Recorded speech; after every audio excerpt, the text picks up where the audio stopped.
Ang Hidden Mist o Kirigakure ay isa sa pinakamalupit at pinakamapanganib na nayon sa buong kasaysayan ng Naruto. So nagsimula ito nung panahon na itinatag ang mga hidden villages after ng era of warring states. Itinayo ito sa gitna ng bansa ng tubig para maging sentro at kapangyarihan gamit ang kanilang brutal na estratehiya at ang kilalang 7 ninja swordsmen of the mist. Pero mas lumala ang sitwasyon nung pumasok sila dun sa tinatawag na Blood Mist era under sa pamumuno ng 4th Mitsukage na si Yagura.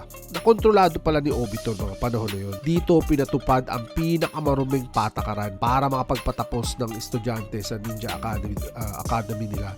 Kailangan nilang patayin ang sarili nilang kaklase o yung best friend mo. So dito, pinagmalupit yan din na pag-initan yung mga angkang merong Keke Genkai. Kaya napilitan tumakas ang mga tulad nila Sabusa at Hako. Maswerte naman na natapos ang madugong pamumuno na iyon nang maupo ang 5th Mitsukage na si Meiterumi na sinundan ng 6th Mitsukage na si Chojuro. So binago nila ang imahe ng Nayon mula sa pagiging bloody mist na kinatatakutan ng lahat. Ginawa nila ito isang maunlad, mapayapa at modernong Nayon na kasing tatag ng Hidden Leaf.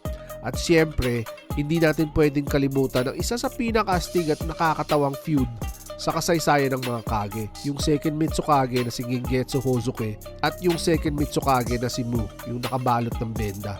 Bakit ba sila mortal na magkaaway? Simple lang, pareho silang napakalakas at may ego na hindi mapapatalo. Si Gengetsu, meron sa Jokiboy yung Steam Imp, habang si Mu naman ay merong Dust Release yung Jinton.